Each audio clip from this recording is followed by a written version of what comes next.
бізде айыл чарбалар бойынша жануарларды тойтандыру боласыз қой, сауналар, бұқаларға бізде атайын комбикорм дәрі.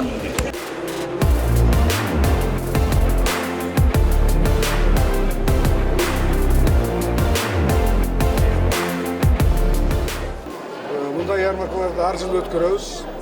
Бирге ярмарканы биз өзүбүз өткөрбөстөн биздин өзүбүздүн ишкерлерди башка чет өлкөлөргө алып барып ярмаркаларга катыштырып атабыз. Мына эмдиги жылкы 2020 жылга Дубайга азыртан баштап даярданып жатабыз.